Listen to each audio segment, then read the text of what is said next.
Passou o carnaval, estamos na quarta-feira de cinzas, mas você, produtor rural, é que nem o nosso canal, não para nunca. E hoje seguimos com as palestras da segunda edição do programa Diplomatas no Campo, uma parceria da CNA e do Instituto Rio Branco, responsável pela formação dos diplomatas brasileiros. E o nosso tema de hoje é bem-estar animal, qualidade de vida dos rebanhos e a questão dos resíduos no Brasil, com o coordenador de produção animal da CNA, Juliano Hoffmann. Confira. A coordenação de produção animal, ela, fora tratar de sistemas internos, ela auxilia a Superintendência de Relações Internacionais nessa questão sobre os assuntos relacionados à pecuária brasileira. E uma das funções dela é representar internacionalmente a CNA ou a pecuária brasileira, né? Então, vou citar dois eventos importantíssimos que ocorreram na América Latina e que envolvem relações internacionais, que é a Comissão Pan-Americana de Inocuidade dos Alimentos, chamada COPAIA, onde tivemos representantes, onde representamos os produtores brasileiros, a reunião Interamericana Ministerial de Saúde e Agricultura. Acredito que, assim como os vegetais, se não mais, a pecuária está diretamente relacionada à parte de saúde da população, né? Ou seja, tanto a transmissão de doenças quanto na alimentação correta dessa população. E o que a gente tem enfrentado realmente eu acho que a gente está começando a inverter o jogo, e esse evento tem tudo para ter bons frutos em relação a isso, é justamente combater o que nos denigre, né? O que falam mal da gente lá fora, ou até mesmo aqui dentro, grupos que não entendem da produção. Então, uma série de dispositivos que eram realizados nos animais no passado e que tem mudado. Então, essa pecuária brasileira moderna é a mesma evolução que a cana sofreu no corte manual para o maquinário. Esse bem-estar animal envolve, então, direto da produção, o transporte e o abate desses animais, e uma outra é o uso abusivo de medicamentos. Assim como na área vegetal, nós somos acusados de utilizar muitos defensivos agrícolas, agrotóxicos, agroquímicos, etc., na pecuária também somos acusados. Por que o produtor vai gastar a mais com insumo se o custo, né, o lucro dele, a margem de lucro é tão pequena? Então, ninguém compra medicamento veterinário porque quer. Ninguém aplica no animal porque quer, ou ninguém usa na plantação porque quer um defensivo. Se ele pudesse tirar, teria tirado, com certeza, que seria um custo a menos. Então, eu vou começar tratando a parte do bem-estar animal. Queria que vocês tivessem em mente isso, ou seja, é um tema extremamente complexo. Ele envolve ideologia. Então, eu não sei, continuando, algum de vocês, ideologicamente ou por qualquer outro motivo, por exemplo, não consome carne, ou ou acha que os animais não deveriam ser abatidos. Essa parte ideológica é o que mais afeta o setor. Então, ideologias são coisas que deveriam afetar somente a pessoa, não a cadeia em toda, né? Então, a campanha que se faz em cima da ideologia é que é extremamente perniciosa para todo mundo. E aí, o bem-estar animal, então, ele envolve essa preocupação ética, a parte de consumidores saudáveis, ou seja, se eu consumir uma carne, um animal que foi bem tratado, essa carne seria melhor ou não, ou eu estaria melhor. E, mais uma vez, a questão ideológica em cima dele. E aí surge, na década de 90, um conceito das 5 liberdades, né? Então, as 5 liberdades, que, se vocês puderem acompanhar aí, já foram debatidas em inúmeras instâncias, Congresso Nacional, etc., de iniciativas que gostariam de colocá-las em leis. E vários especialistas opinaram que isso não deve ser feito em nenhum momento, porque é impossível garantir as 5 liberdades. Se vocês aplicarem elas a vocês não vão conseguir ter essas 5 liberdades. Principalmente no que envolve os estados mentais. Vocês estão sempre preocupados com a prova, com a matéria do Instituto Rio Branco, vocês estão preocupados com contas para pagar, ou seja, esse estado mental, onde a população tenta colocar quesitos humanos nos animais, é impossível de cumprir, é impossível de mensurar. Então, essas 5 liberdades, elas são realmente teóricas. Essas 4 primeiras, essas eu garanto para vocês, que nós somos um dos melhores países no mundo para garantir essas 4. Porque nós produzimos bem, nós temos ambiente, os animais vivem soltos. Até na carta que a Camila mencionou, vocês vão ver a menção de que os animais na União Europeia vivem a maior parte do tempo fechados, o gado de leite, porque é neve, eles têm que ser suplementados. Então, isso não tem liberdade, você tem comprometimento do comportamento desses animais. As nossas vacas, ou de leite ou de corte, ou os outros animais, vivem realmente soltos, né? A saúde, então, nós temos um dos sistemas de defesa agropecuária mais bem reconhecidos no mundo e respeitados, e o comportamento em relação a essa parte de nutrição. Então, o que pega em cima da gente é justamente isso, ou seja, as pessoas tentarem atribuir solidão, ansiedade, frustração, depressão, desesperança aos animais, sentimentos que são tidos como entendimento humano aos animais, que é a chamada humanização dos animais, né? Então, é muito diferente você fazer isso com um cachorro e com um gato, com um animal de produção, né? Cachorro e gato geralmente ficam doentes junto com o dono, de tanto que eles convivem, dormem na cama e etc. E essa são as principais razões por que o Brasil é, sim, um dos países que mais se preocupa com o bem-estar animal, porque está diretamente relacionado à competitividade do setor. Então, o bem-estar, falta, né, ou ausência de bem-estar animal não pode ser confundido com maus tratos. Então, esse é um outro conceito que eu queria que vocês tivessem. Maus tratos é lei, é crime, é prisão. A ausência de bem-estar animal não quer dizer que aquele animal é maltratado. Quer dizer que lhe falta algum critério para justamente impedir que ele não morra, que ele não perca a produtividade dele, não cause desperdício de alimentos, perda da qualidade dos produtos. Então, aqui a gente tem um exemplo, por exemplo, de uma carcaça de frango, onde houve contusões na carne, que é a mais valorizada no frango, que é a carne do peito, a carne branca. Então, isso aqui são cortes do peito de animais que estavam nesse estado. Alguém compraria um corte de peito com essa coloração? Não, ela parece carne bovina, né? Quando não é, não tem relação. Aumento do risco de acidentes de trabalho, eu vou falar mais para frente de algumas iniciativas que foram provadas já, que melhorar essa questão do relacionamento dos animais com os tratadores, com os manejadores na fazenda, melhora a qualidade de vida deles e deles com a família deles. Aumenta o risco de perda de mercados, e aí os senhores são a nossa linha de defesa em relação a isso, e prejudica a imagem das cadeias produtivas. Então, aqui, essa lâmina é só para ressaltar para vocês que, desde 1934, o país já se preocupava com esse assunto. E, depois disso, inúmeras outras legislações foram publicadas pelo Ministério da Agricultura, Pecuária e Abastecimento, que vai estar abrigado por mapa aqui, né, onde isso regulamenta a atuação dos diferentes profissionais nas cadeias. Então, esse é um exemplo de um material que o Ministério distribui.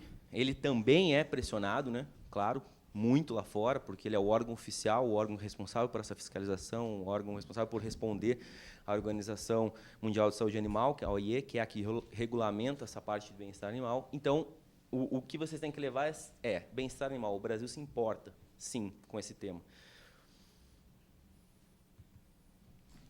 Dentro dessa parte do amparo legal, como eu falei para vocês, há a criação e o transporte. Então, há normativas específicas que garantem essa parte da fazenda e da fazenda do transporte até o abate dos animais, que é proceder a um manejo cuidadoso e responsável, ou seja, desde o nascimento, criação, transporte, com o conhecimento básico da espécie que você está criando. Isso vão ser feitos, vou mostrar para vocês, foram feitos vários cursos em relação a essa formação. Proporcionar a dieta, diretamente relacionada àquela liberdade da nutrição, as instalações apropriadas, porque se esse animal se machucar, ele vai me dar prejuízo. Manejar e transportar animais com calma, sem contusão, um exemplo daquele frango que a gente mostrou, do peito. Manter o ambiente de criação em condições higiênicas, mais uma vez, ou seja, se aquele animal se sentir bem, ele vai me produzir mais. E nisso entra um aspecto importantíssimo que nós temos como diferencial dos nossos concorrentes. Nós temos clima e espaço para eles. Água, disponibilidade de pastagens. Podemos melhorar muito. Há muito que se recuperar ainda de pastagens degradadas no Brasil. Então, esse o que a gente tem que defender lá fora é que nós temos, sim, um bem-estar animal natural do país, proporcionado pelo clima e pelo espaço que a gente tem para esses animais. Outra questão abordada especificamente é a questão do abate, né?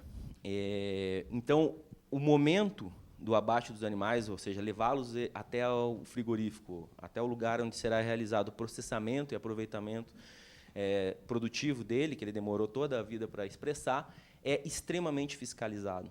Os métodos de insensibilização hoje ganharam proporções técnicas e científicas que garantem que aquele animal não sofre. E como é que a gente sabe que ele não sofre? Pela qualidade do produto que ele produz. Garanto para vocês que vocês não comeriam a carne de nenhum bovino que tenha sofrido no momento da sangria, porque as características da carne são totalmente diferentes. É a carne pálida, mole e exudativa, que eles falam. Ninguém vai comprar isso no mercado. Isso aí vira graxaria, isso vai para graxa. Então, o prejuízo é enorme, tanto para o produtor quanto para o frigorífico. Então, a carne que chega para vocês comprarem no mercado, vocês podem ter certeza que aquele animal morreu sem sofrimento, porque senão aquela carne não estaria com aquela qualidade. E essas legislações, elas são compartilhadas em relação aos conselhos federais de medicina veterinária, então médicos veterinários e zootecnistas, que se formam, estudam e aperfeiçoam essas técnicas para suprir tanto a cadeia da indústria quanto os produtores em relação a essa fiscalização das insensibilizações dos animais no abate. E aí uma série de publicações, ou seja, uma política pública com amparo científico. Diversas universidades fizeram cartilhas nas diferentes fases de vida desses animais, justamente para orientar as pessoas que estão no dia a dia com eles. Então, envolve desde vacinação, transporte, identificação, embarque, o manejo no curral, os bezerros, no caso aqui bovinos, né, bovinos de corte, e o comportamento social, como é que é a parte de dominância de um animal em relação aos demais, um macho em relação ao outro, a necessidade de castrar ou não, enfim.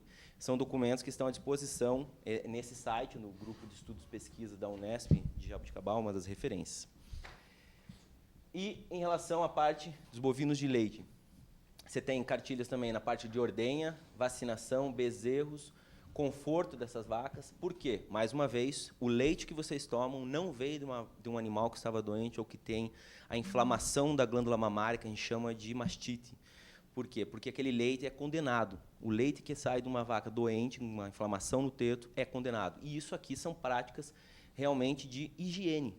Ou seja, eu vou garantir o bem-estar animal daquela vaca na produção se eu cuidar da higiene dela. Então, o bem-estar animal ele é tido como uma consequência, ele não pode ser a finalidade.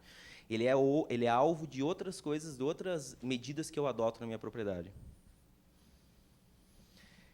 Na criação de bovinos de corte, esse estudo foi o que eu mencionei para vocês, onde, na produção, eu não tenho conhecimento ainda de algum estudo, mas eu sei que no convívio de cachorros e gatos, em algumas cidades foram desenvolvidos cursos ou pesquisas que comprovaram que pessoas que maltratam cães e gatos, elas tendem, não é uma verdade absoluta, mas os indicadores estatísticos foram positivos lá, tendem a também maltratar, ou seja, estar ligado à violência doméstica contra crianças e mulheres. Então, nenhum peão de fazenda bate num animal porque ele quer. Ele bate naquilo porque ele foi ensinado aquilo. Ele veio de uma cultura onde tratar os animais, onde o animal ele acha que aquele bovino é bruto, por exemplo, e que ele tem que ser maltratado com um porrete, com uma marreta, com algum pedaço de pau. E é essa cultura que a gente trabalha para mudar nas fazendas. O Senar faz os cursos, aquelas cartilhas, aqueles grupos ajudam. Então, esse estudo verificou que a redução das tensões nas atividades de manejo deixou os animais mais calmos, ou seja, facilitou para todo mundo, diminuiu o meu estresse, melhorou a minha produtividade, reduziu o estresse com acidentes de trabalho, melhorou a qualidade do rebanho, aumentou a eficiência da produção, melhorou as relações pessoais dentro da fazenda e melhorou as relações pessoais no ambiente da família dos trabalhadores. Não é um estudo científico, isso aqui são observações que eles fizeram. Como eu disse para vocês, eu desconheço que no meio rural haja, mas eu acredito que algum grupo esteja pesquisando isso para realmente provar. Né? Então, porque a violência doméstica em cidades a gente mensura facilmente. Como é que fica a violência doméstica no campo? Né? Ou seja, essa é uma questão diretamente relacionada à parte do tratamento dos animais. É um indicador. Aqui eu peguei um vídeo, então, todo mundo acha, por exemplo, algumas medidas são muito caras de implementação de bem-estar animal. Essa daqui é uma das mais simples. Só que, antigamente, se você chegasse com uma bandeirinha dessa num curral para tocar um rebanho, os peões iam dar risada da sua cara. Por quê? Porque os animais iam em cima, eles teriam avançado em você. Isso aqui é a parte final de todo um manejo que iniciou, de contato com os animais, de apresentar as instalações para eles, onde você vai treinando as pessoas. Isso sem investimento de novas instalações. Os grupos até preconizam, não faça investimentos, não gaste antes, se você não treinar o seu pessoal. Se os seus funcionários, se os seus peões não tiverem a tendência de aceitar aquele manejo. Então, isso hoje é uma técnica muito difundida no Brasil, muito difundida para tocar os animais. Claro, em algumas fazendas esse trabalho vai ter que começar ainda, Há uma mudança de relação entre as pessoas que manejam os animais e eles. E você pode ver a calma com que eles se dirigem para o local onde eles serão manejados, vacinados, identificados, né? Em relação à cadeia de suínos, a Associação Brasileira de Criadores de Suínos, a ABCS, foi uma parceira importantíssima nossa em relação a lançamentos de cartilha ou preconizando isso aos produtores, realizando eventos. Uma das questões que vocês podem encontrar hoje sendo realizada é a abolição das gaiolas de gestação. Então, durante 30 anos, a Embrapa preconizou e pesquisou que fêmea gestante deveria ficar presa, sendo alimentada na gaiola dela. E agora, de 2, 3 anos para cá, vem um levante onde não. As fêmeas estão produzindo mais soltas, um manejo não permite com que elas mordam umas às outras, ou seja, se machuquem e tenham infecções. E o levante que a gente não entende do setor não, vamos mudar tudo. Então, chega para um produtor e explica para ele, você vai ter que demolir as gaiolas de gestação hoje, todas, e reinvestir em comedouros automáticos para as fêmeas, etc., por uma questão de bem-estar animal. Não, não é uma questão de bem-estar animal, é que as fêmeas soltas produzem mais. Só que ele vai ter que diluir isso em relação à produtividade dele. Não é de um dia para o outro, depois de manejo de 20, 25 anos, que ele vai conseguir mudar as instalações. Tá? Então, realizou seminários em relação a isso, né, o encontro com produtores, juntos com o sistema CNA também, mostrando esses benefícios da criação ou das fêmeas gestantes estarem soltas. Então, essa é uma granja. Esses animais, hoje, eles se sentem mais socializados, ou seja, mais felizes, como a gente estava falando, na produção e na gestação dos filhotes. Comem mais, engordam mais e têm filhotes com maior peso ao nascer, que é um dos indicadores importantíssimos na suinocultura. Em relação aos avicultores, as aves, um grande parceiro, a Associação Brasileira de Proteína Animal. Então, foi umas iniciativas que começaram desde 2008 e hoje estão bastante difundidas, que é o protocolo de bem-estar animal para frangos. Então, aqui tem uma série de princípios que se baseiam naquelas 5 liberdades e que têm indicadores para serem acompanhados dentro da granja, né? Ou seja, como aquelas pessoas que manejam conseguem mensurar isso nos animais que eles estão trabalhando.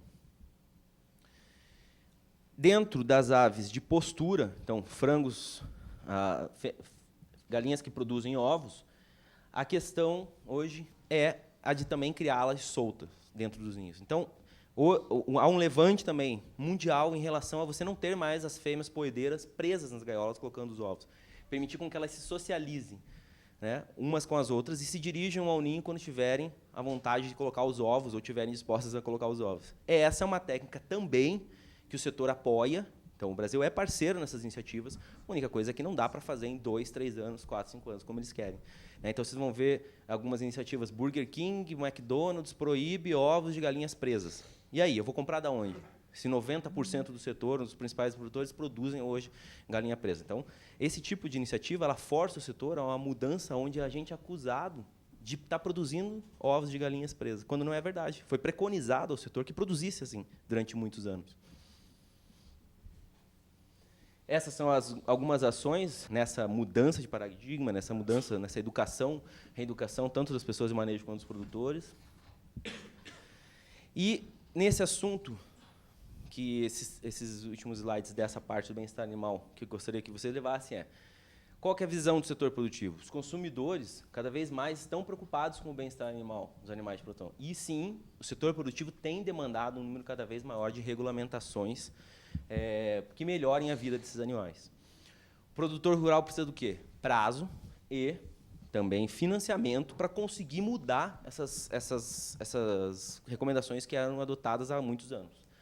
A evolução tecnológica vem acontecendo com a adoção de novas tecnologias e muitas delas, vocês viram, simples. Claro, uma granja daquela ali de suínos e a de aves é um investimento tecnológico, é um investimento, é um custo muito maior. Mas uma bandeira para tocar os animais não pode ser tido como um manejo que não seja preconizado ou utilizado.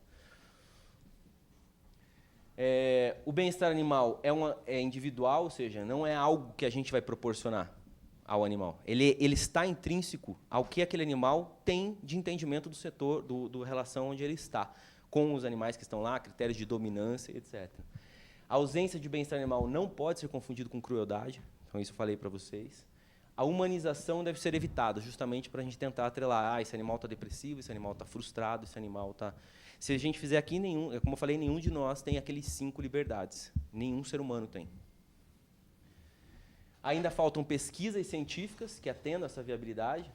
As pesquisas ainda no Brasil são recentes, mas os avanços são notáveis. E isso reflete diretamente na produtividade. Nós não teríamos o papel que nós temos hoje na agropecuária mundial de produção de proteína animal se nós não tivéssemos uma preocupação com o bem-estar do nosso rebanho. Então, esse é um discurso que vocês podem expressar com toda certeza, com toda a confiança lá fora, quando vocês forem discutir isso. É impossível produzir o que nós produzimos se nós maltratássemos os animais.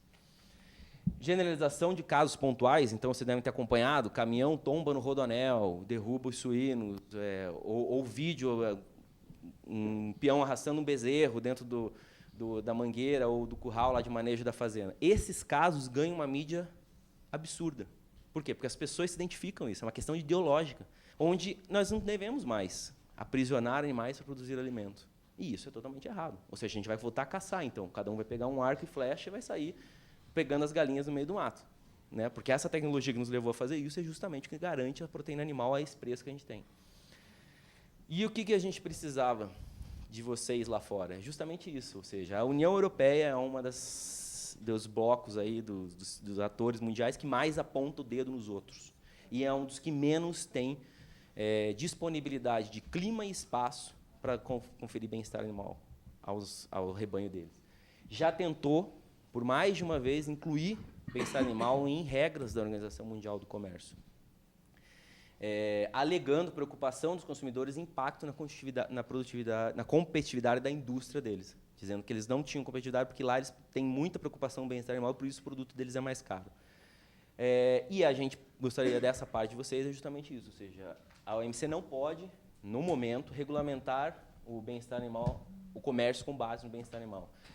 Há o quê? Necessidade, isso já existe em relação ao Brasil e outros países, de cooperações técnicas para se conhecer o manejo. E quando se conhece o manejo, eles saem daqui frustrados com o que eles vão encontrar no país deles.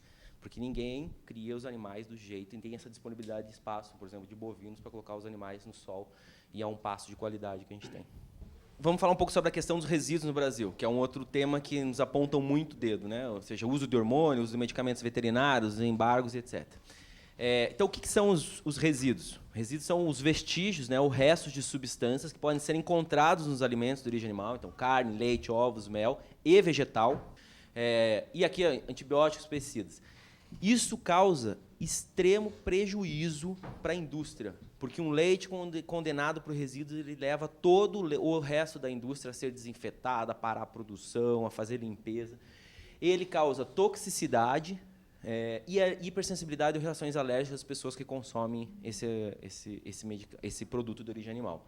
E um tema que eu vou abordar para o final, que está em extrema discussão também, é a parte da resistência antimicrobiana. Acredito que vocês devem ter visto a Organização Mundial de Saúde fez uma reunião daquelas que ela só faz quando o tema é extremamente importante, como fez para a AIDS, fez para a tuberculose, fez de resistência antimicrobiana. E a ideia é que nós precisamos dos senhores para nos defender, porque agora está todo mundo apontando o dedo que a resistência antimicrobiana é culpa da agropecuária, que usa desenfreadamente antibióticos na produção e etc. Então, esse é um esquema, mais ou menos, dessa inter-relação entre os contaminantes e as cadeias produtivas. Os defensivos agrícolas podem, sim, contaminar a produção e causar resíduos, mas eu não vou abordar muito essa parte. Eu vou abordar mais a parte da administração direta, né, não o contágio indireto. Então, os contaminantes ambientais, resíduos originários da obtenção e tratamento ambiental e os medicamentos que são utilizados para melhorar essa produtividade dos animais. Também lhes digo que nós temos um dos programas mais respeitados mundialmente, que é o chamado PNCRC. É o Plano Nacional, é um programa federal de inspeção, é o Plano Nacional de Controle de Resíduos e Contaminantes. Ele é subdividido, então, na área animal e na área vegetal, porque os medicamentos, os testes, etc., são diferentes.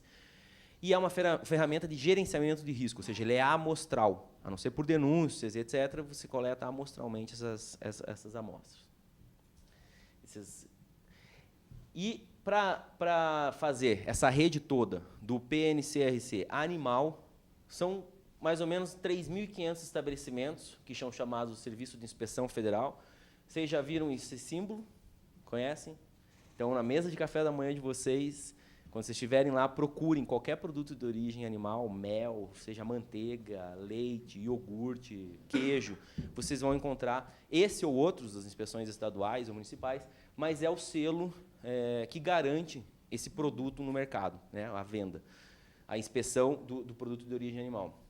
E, em 2016, há uma rede de laboratórios, 6 deles oficiais, e em 2016 pode variar conforme o ano, ou laboratórios privados para analisar essas amostras coletadas. E esses são os chamados LANAGROS, né? Ou seja, a Rede de Laboratórios Nacionais Agropecuários. Tem diferentes níveis, são laboratórios que têm diferentes divisões, então eles fazem diagnóstico de doenças de nível 4, doenças que têm que ter total segurança, e fazem também análise de resíduos nesses medicamentos. E fazem a vistoria dos privados e públicos credenciados, que tem que ser, que passam por um severo, né, um rigoroso arcabouço de legislações e testes para serem habilitados a atuar nesse programa de resíduos.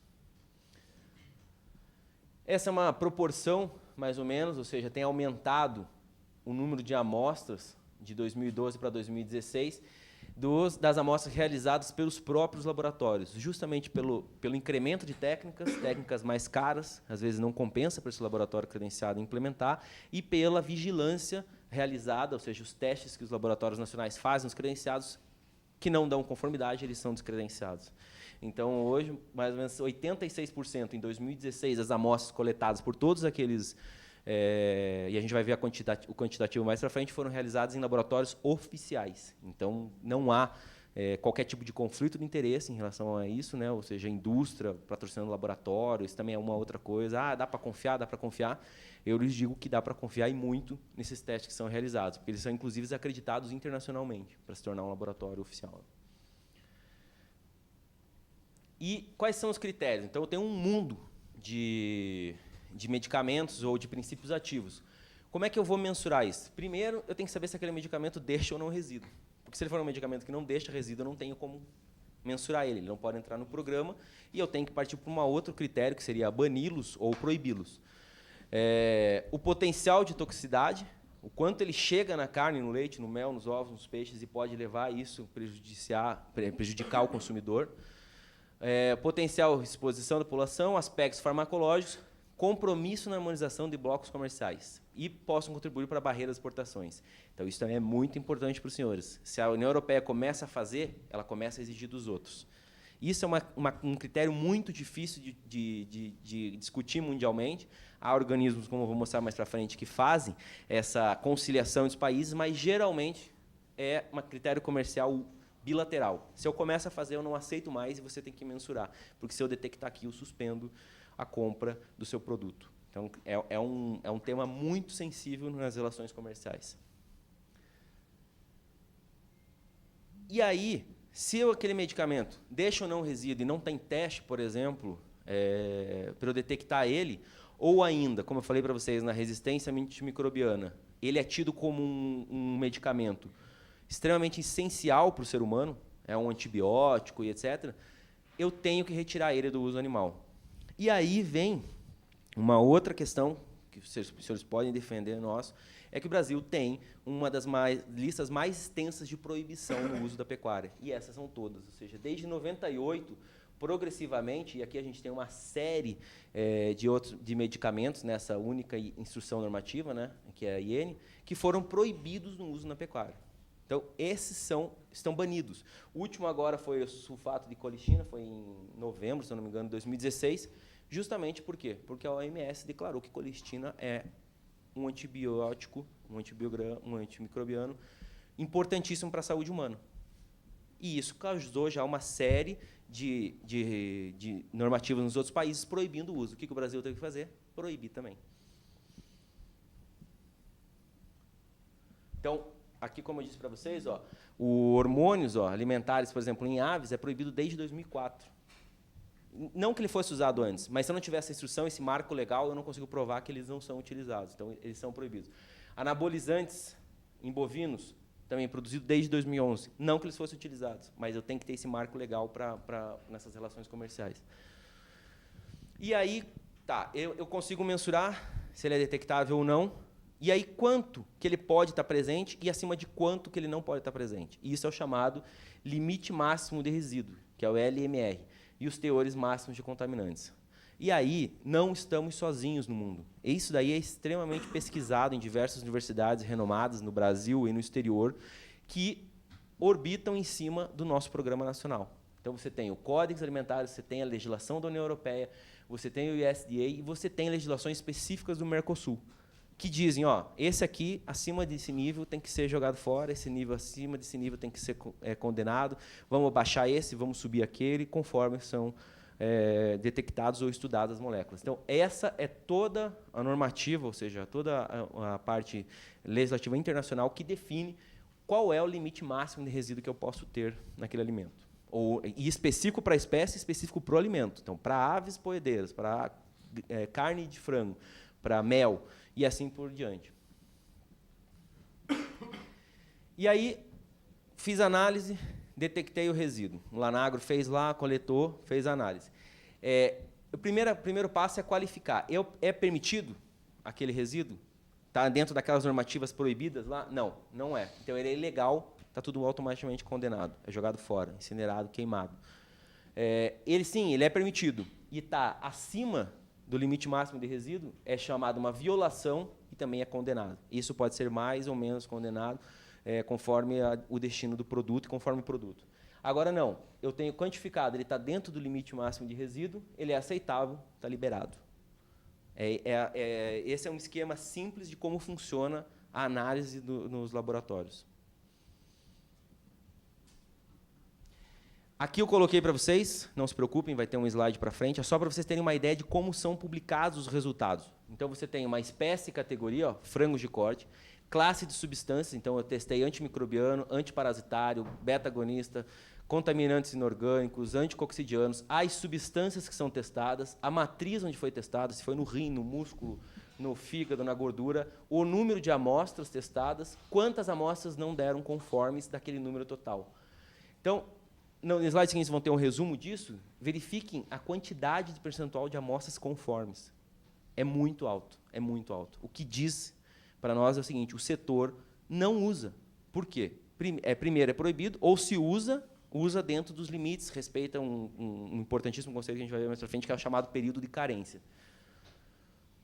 Então, esse é um resumo daquela tabela, então, para frango de corte, bovino, etc., o número de amostras foram realizadas em 2016, então 15.228 amostras, e o percentual de conformidade, 99,5% de conformidade, em testes que seguem critérios de Códex, USDA, Mercosul, União Europeia, respeitando os limites máximos em laboratórios credenciados internacionalmente. Aí eu lhes pergunto, dá para confiar no que a gente come ou não? Dá para confiar no que a gente come. Ou seja, carne não leva resíduo para a mesa do brasileiro. Esse PNCRC animal é o que nos garante que a carne que a gente come não leva hormônio, não leva antibiótico, não tem outra substância que nos cause alergia ou problemas. E isso são dados que estão no site do Ministério e são auditados pelos países em relação aos tratados. Essa primeira linha ela é geral para o programa. Então, o PNC são recomendações do programa. Vou passando em todas as cadeias onde ele atua. Então, grau de exposição do pescado aos contaminantes ambientais na pesca e exposição dos produtos da aquicultura aos medicamentos veterinários. Então, a pesca é apontada o dedo, onde as pessoas, para tratar os animais, jogam os antibióticos na água. Isso causa resíduos da água, resíduo para o meio ambiente, resíduo no peixe. Também é uma questão que não é verdade, porque os peixes são analisados e vocês viram a quantidade de conformidade do sistema. Na avicultura de corte, segurança do sistema de criação, por meio de controle da presença de resíduos e medicamentos veterinários contaminantes. Então, leve para os senhores, frango brasileiro, não posso falar para os outros, mas brasileiro, não tem hormônio. Não usa esse hormônio aqui, porque senão aquelas amostras não estariam naquele grau de conformidade. Na avicultura de postura, rastreabilidade dos produtos amostrados, permitindo a identificação e a fiscalização de produtos e propriedades envolvidas em não conformidades. Então, detectada numa não conformidade, o mais importante é eu conseguir chegar na granja ou no produtor que está utilizando aquilo. Ou para condenar o lote, ou para modificar a questão do uso que ele faz lá dentro daquele medicamento errado, porque ele vai se tornar produtivo e vai ter que sair da atividade se ele não mudar aquela prática no uso. Na suinocultura, produtos exportados devem atender os requisitos de qualidade e inocuidade praticados nos mercados importadores, que é a denominada equivalência que eu falei para vocês. Então, o comércio dos países é muito baseado nessa questão dos resíduos e eles têm que ser equivalentes. Na bovinocultura de corte, segurança do controle da presença de resíduos e aditivos melhoradores de desempenho, os medicamentos veterinários e contaminantes. Então, nós temos a famosa, como você falou, carne sem hormônio. Você falou que é um ganho enorme mesmo criar pasto. O problema é a nossa produtividade a pasto, que ela pode ser muito melhor.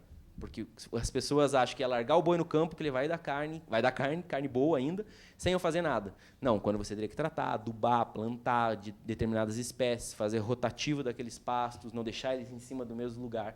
Essa é a nossa grande batalha.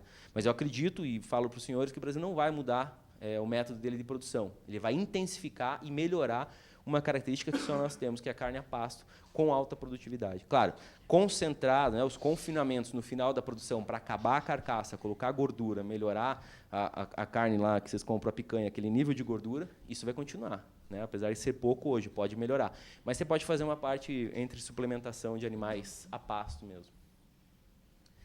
No leite, garantia da qualidade do sistema de produção dos alimentos de origem animal ao longo da cadeia produtiva, do campo à mesa. Então, o leite é um problemão em resíduo, muito, porque como é um alimento extremamente nobre produzido pela vaca, qualquer medicamento que ela tenha contato gera resíduo no leite. E aí, se eu pego de um produtor, do outro, jogo no caminhão, jogo no tanque de expansão e o tanque de expansão dá resíduo, está tudo condenado, mesmo que eu não tenha colocado eu não tenha feito usado errado, se o meu vizinho fizer e meu leite for misturado, acabou, está tudo condenado, em cima daquele limiar, Apicultura, então, equivalência de sistemas, alguém mencionou aí, então isso aí vale para tudo, tá? Não só para apicultura. Reconhecimento e garantia mútuos conforme preceitos da SPS e Códex. Tá? Então, eles também regem, o Brasil também é signatário, também respeita esses limites. E quais são as perspectivas, ou seja, por que nós sofremos tanta pressão? Porque nós somos um importante ator nesse mundo das proteínas animais. Então, aumento das exigências de controle para a implementação de medidas sanitárias, essa é uma pressão que a gente faz, aumento na pressão dos consumidores, mercados importadores, na agilização das ações de controle, a resposta, detectei o quanto eu notifico, o quanto eu evito que aquela carga chegue, aumento na pressão dos consumidores brasileiros e mercados internos, na agilização das ações de controle e alimentos mais seguros. A adoção dos parâmetros internacionais. Como eu falei para vocês, nós fazemos parte de todos esses grupos, principalmente desse aqui, nesse caso a parte animal, que é onde a gente acompanha, que é um grupo de experts dentro do Códex que faz essa análise dos coisas, então, dos resíduos, dos limiares, dos limites máximos, e a Organização Mundial do Comércio troca as figurinhas, entre essas instituições para avaliar quais resíduos exigiam, quais resíduos. E ainda tem aqui, muito importante, a OMS, que ela recomenda, a Organização Mundial do Comércio fala, esse está proibido hoje, os países signatários que se virem para fazer a questão. E essa discussão é muito importante dos senhores, porque realmente essa questão também é muito envolvida, vocês viram nessa carta da Camila aí, por mentiras contadas em relação ao nosso sistema produtivo. A participação brasileira no Códex tem essas vantagens e, principalmente, dar ao país credibilidade de discutir. Então, somos participantes, temos cadeiras, o Ministério da Agricultura tem representantes tanto da Saúde, da Anvisa, do Ministério da Saúde, da Anvisa e do Ministério da Agricultura, com cadeira, voz e voto dentro do Código Alimentar desses grupos. Então, essa credibilidade é o que nos faz sentar de par a par numa mesa de discussão em relação a resíduos no mundo. O que a gente faz em relação a essa questão para os produtores? É preconizar, primeiro, que só compre ou administre nos animais produtos registrados. O primeiro registro é aquilo que a gente faz, ou seja, se eu posso ou não mensurar. Se eu pego um produto que não está registrado, eu nem consigo ver se eu mensuro ou não aquele resíduo. A indicação e uso específico para a espécie-alvo. Então, diferentemente das plantas, onde o Alan falou ontem, se eu tenho um registrado para batata, eu posso usar na beterraba, que pode me dar lá um resíduo, mas não acima do limiar, para E aquela beterraba pode ser tida, mas não estava registrado para ela, e isso está mudando o conceito. Para os animais é diferente. Ou seja, a preconização, o princípio ativo com a formulação, ele é espécie específico. Então, não é para usar, não pode usar de um animal ou de uma espécie em outra espécie. E, dentro das boas práticas dessa orientação ao produtor, dosagem, a via de administração e um critério importantíssimo, que é o quê? Período de carência. É eu administrar esse medicamento e esperar o organismo daquele animal metabolizar até que o nível do medicamento, depois de ter feito o efeito que eu queria, caia abaixo do limiar máximo de resíduo. E aí ele não vai ser problema. Então, período de carência é tudo nessa questão da utilização de medicamentos. E é o que a gente mais orienta o produtor. Ou seja, se eu apliquei no animal, esperar tantos dias para enviá-lo para o abate, ou para tirar o leite, ou para coletar aquele produto de origem animal. Tá? Então, período de carência é isso, é o intervalo entre a aplicação do medicamento até o momento onde o limiar máximo de resíduo está abaixo, ou então o medicamento nem existe mais, já foi metabolizado e eliminado do organismo do animal. O que nós precisamos de vocês? Estarem atentos aos temas atualmente em discussão. Então, a presidência da Comissão do Códigos Alimentares vai mudar, e isso, dependendo de quem assume, infelizmente, com as suas ideologias, defendendo o seu país, e isso é problemático para os demais. Revisão dos princípios de higiene dentro do Códex, também está em revisão. As normas sobre limite máximo de resíduos para aditivos, pesticidas e medicamentos veterinários.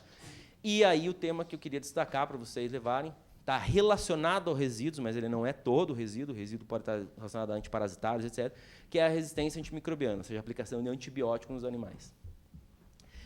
Dentro da resistência antimicrobiana, a tentativa hoje é de atribuir a responsabilidade de geração de resistência no ser humano, nas pessoas tratadas em hospitais, ao uso, dito por eles, desenfreado na agropecuária. E, mais uma vez, eu coloco para os senhores, ninguém usa medicamento porque quer. O produtor não sai gastando dinheiro em antibiótico para um animal porque ele tem dinheiro sobrando, é porque realmente ele precisa. O uso dessas substâncias da ação antimicrobiana, ela pode ter 3 finalidades na pecuária, então, um promotor de crescimento, melhorar a conversão alimentar, profilático, ou seja, doses preventivas, eu dou para um animal para ele não ficar doente, e terapêutico para tratar e curar uma infecção. E isso, sim, é utilizado como um critério de bem-estar animal na avicultura, por exemplo. Então, você dá um antibiótico preventivo dentro do limite, dentro da utilização recomendada e respeitando o período de carência, evita que aquelas aves fiquem doentes, justamente pelo convívio próximo que elas têm uma da outra, ou pelo ambiente. Então, isso é preconizado, é uma ferramenta tecnológica como um trator. É a mesma coisa. É a mesma coisa que eu desenvolver uma colheitadeira melhor para fazer a colheita. O antibiótico ele não é o erro. O erro é como eu uso ele, se eu usar ele errado. Então, e esses antibióticos, como vocês viram lá, eles estão sendo retirados os que têm relação na saúde humana. Estão substituídos por outras moléculas que são uso exclusivo na agropecuária. E o percentual de amostras conformes nos diz que esse antibiótico não está chegando no ser humano. Ou seja, eu não estou comendo um peito de frango e ingerindo antibiótico sem saber. E o que o produtor espera dessa questão da resistência antimicrobiana? É ser um ator no processo e não apenas ser informado para cumprir o que foi decidido. E isso a gente fala mais para os nossos órgãos aqui fiscalizatórios mesmo, o Ministério da Agricultura. O trabalho deve ser realizado estritamente com base científica. Não pode ser imputada a responsabilidade somente ao setor, sem dar uma alteração factível. Então, se eu vou tirar uma molécula, tem que ter uma outra que substitua e que não vai ser usada em humano, por exemplo. É isso que o setor espera dessa discussão em relação à resistência antimicrobiana.